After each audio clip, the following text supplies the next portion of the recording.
Deputy Director Yin Zhonghua of the Liaison Office of the Central People's Government in the Hong Kong SAR, Commissioner Liu Guangyuan of the Office of the Ministry of Foreign Affairs in the Hong Kong SAR, Mr. Eddie Yu, Chief Executive of the Hong Kong Monetary Authority, ladies and gentlemen, distinguished guests, good morning and welcome to the Global Financial Leaders Investment Summit, or, as I like to call it, the Hong Kong On Stage Again Summit, the Back to Business stage, the Doing Business with the World stage, Where Belong stage, with you, financial, investment, and business leaders from about 20 countries and economies. Whatever we call it, your presence today puts a heady exclamation point to this welcome gathering, as I'm sure it did last night too. I hope you enjoyed the dinner at the West Kowloon Cultural District's M+ Museum and the performance from the Hong Kong's own Metropolitan Youth Orchestra. The medley of songs performed by the orchestra brilliantly reflects the spirit of Hong Kong. You'll be hearing more about that spirit throughout the summit. Navigating beyond uncertainty is our theme today. It's a refrain that could well speak for the world at large right now. We are, all of us are, living through uncertain times. The world is working its weary way out from an unprecedented pandemic, now nearly 3 years in the making, and the unmaking of our economies and communities. Political turmoil is rife and geopolitical tensions rising. Inflation is soaring, the global economy weakening. And yet, despite the troubled world we live in, you apparently don't quite feel it from Hong Kong. Our streets are safe, if more crowded than you may be used to. More to the point, social disturbance is clearly in the past. It has given way to stability, to growing business and community confidence in Hong Kong's future. Law and order has returned.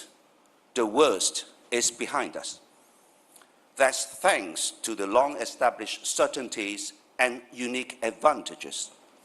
I'm talking about the one country, two systems principle that has shaped and rewarded Hong Kong for 25 years now. One country, two systems is the unwavering cornerstone of Hong Kong. As President Xi Jinping said, marking the 25th anniversary of the Hong Kong Special Administrative Region's establishment in July, one country, two systems is here to stay, and we must adhere to it in the long run. For good reason, for all kinds of good reasons. Just 2 months ago, Canada's Fraser Institute again ranked Hong Kong the world's freest economy. Our embrace of capitalism, buttressed by the common law system, remains as strong as ever. We have adopted a low and simple tax regime, safeguarded the free flow of capital, and maintained our long-standing status as a free port. Under one country, two systems, the rule of law is sacrosanct in Hong Kong. The judiciary exercises its power independently. Fundamental rights and freedoms, including freedom of speech, of the press, of assembly, are enshrined in and protected by the Basic Law. The Basic Law also stipulates that the provisions of the International Covenant on Civil and Political Rights as applied to Hong Kong shall remain in force. That's not going to change. One country, two systems ensures matchless connectivity and opportunity with our country and with the world at large. Hong Kong's seamless connection with the mainland affords Hong Kong advantages available to no other economy. Hong Kong remains the only place in the world where the global advantage and the China advantage come together in a single city. This unique convergence makes Hong Kong the irreplaceable connection between the mainland and the rest of the world. As the center of economic gravity in the world shifts eastward, the mainland, along with fast-growing economies throughout the region, will be a major engine of global growth and an abundant source of economic opportunities. Hong Kong is perfectly positioned to reap the enormous benefits of this irreversible trend. Hong Kong has the talent, infrastructure, and know-how to help mainland enterprises and capital go abroad, while attracting international enterprises and capital into the region.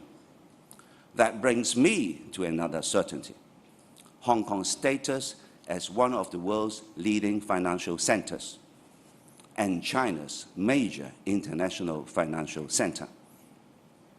In 2020, our financial services contributed $76 billion. That's 23.4% of our GDP. Hong Kong has been the world's #1 IPO venue for 7 of the last 13 years. Hong Kong is also one of the world's leading biotech fundraising hubs.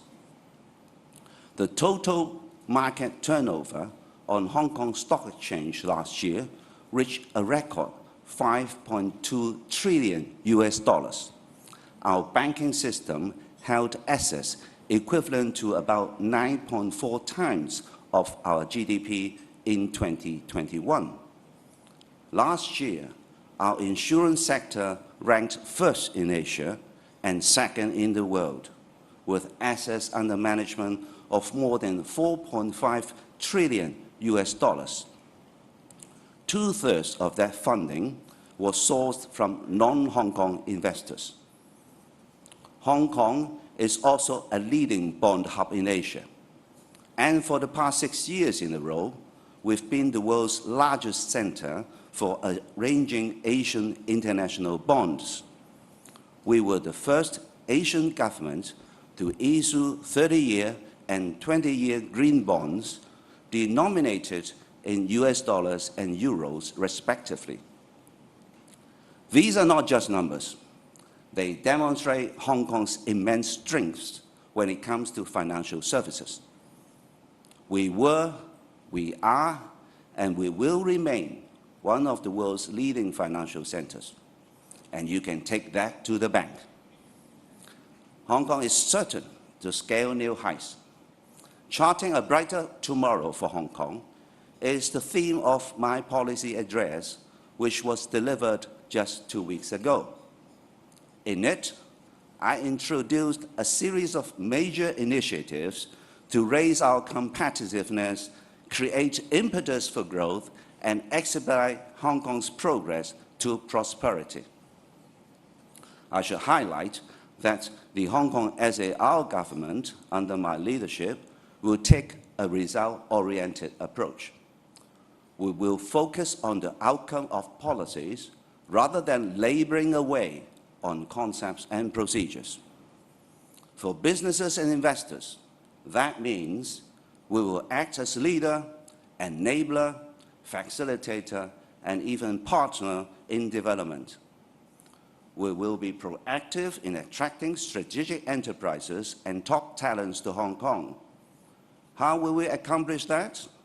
Let me highlight 3 of our new initiatives. First, we will establish a new Hong Kong Investment Corporation to optimize the use of Hong Kong's fiscal reserves and steer economic development. A co-investment fund of 30 billion Hong Kong dollars equivalent to $3.8 billion US, will be set up to attract companies to Hong Kong and invest in their business.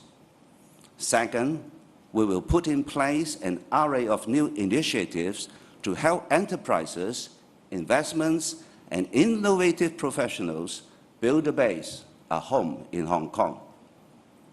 Our new and dedicated office for attracting strategic enterprises will offer special facilitation measures and tailor-made services to strategic enterprises from all over the world. Third, we will provide one-stop service for incoming talents through our new talent service unit. A new top talent pass scheme will also be introduced to entice talented professionals from around the world to pursue their careers in Hong Kong. That includes working graduates from the global top 100 universities and those earning over $320,000 US a year. Hong Kong has much to offer the world. We are blessed with traditional strengths. Located at the heart of Asia, we are within 5 hours flying time of half the world's population. We have the world's business air cargo hub. We are rated amongst the easiest places in the world to do business. We are one of the world's most preferred seats of arbitration. We are the only Asian city with 5 universities in the world's top 100. Hong Kong features prominently in China's national strategies, including the National 14th Five-Year Plan, the Greater Bay Area Development, and the Belt and Road Initiative. The 14th Five-Year Plan supports Hong Kong's development in 8 major areas. These include, for example, reinforcing our position as an international financial, trade, shipping, and aviation center. One area I'm pleased to highlight is the development of Hong Kong into an international innovation and technology hub. Before year's end, we will publish our INT development blueprint for the future. It will cover major INT policies, including infrastructure, reindustrialization, our talent pool, and the development of a smart city. Then there is the Northern Metropolis. Our newest growth engine is situated in Hong Kong's northern region. It will take up an area about 1/3 the size of Hong Kong and house about 1/3 of our current population. The Northern Metropolis will become a new international INT city, an urban-rural development featuring quality housing, green and sustainable surroundings, prominent arts and cultural clusters, and a healthy balance between work and lifestyle. Its far-reaching potential will radiate beyond its geographical boundary with Shenzhen. It will create boundless opportunities with Guangdong while contributing to the overall development of the Greater Bay Area. We will also enable the continued growth of our cultural industries. Central to that is Hong Kong's rise as an internationally recognized East-West arts and culture hub, a sophisticated global city offering world-class arts, entertainment, and lifestyle 24/7. Yes, we are opening once again for the pure business of pleasure, the pleasure of hosting and entertaining a world of visitors and travelers, arts and culture devotees, food, wine, and pub aficionados, theme park enthusiasts, sports and leisure lovers, holiday hikers, and more. You had a taste of our East-West arts and culture last night. I invite you back to linger at the Hong Kong Palace Museum. Opened in July, it features more than 900 dazzling pieces of artifice and treasure from the world-famous Palace Museum in Beijing. And you want to stick around for the weekend and the return after 3 long years of the Hong Kong Sevens. Yes, rugby too is back, promising a long and memorable weekend of hard hits and roaring referee on the pitch and in the stands. Join us. Feel the spirit of Hong Kong on this marvelous Sevens weekend. Ladies and gentlemen, as have many other major cities worldwide, Hong Kong has been through ups and downs over the years, but our resilience remains remarkably unmatched. Consider, since 1997, we have overcome such major challenges as the SARS outbreak in 2003, the global financial crisis in 2008, most recently, disturbances and violence in 2019. Yet, our financial system has never buckled, never wavered. Like Hong Kong itself, it remains strong, sure, and enviably secure. Hong Kong always bounces back, better than ever. We have full confidence in its tenacity and its future. We are already seeing encouraging rebound as we will continue to lift our COVID restrictions.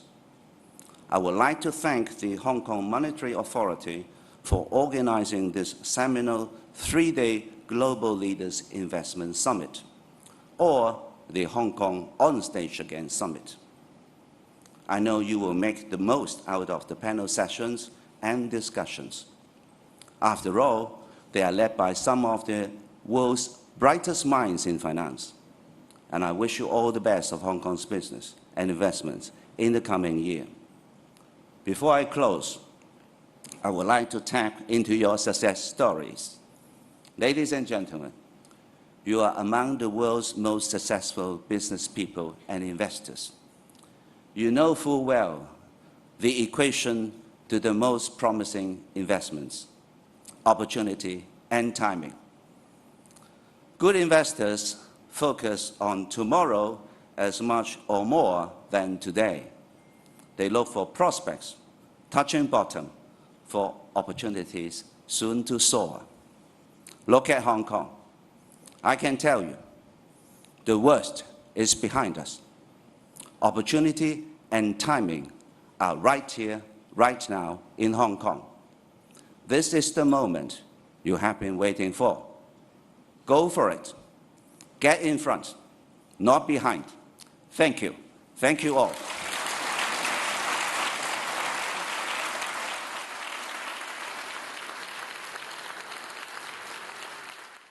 快来订阅通识，按旁边小铃铛给我们点赞和分享哦！如果有什么想说的，也欢迎在下面多多留言。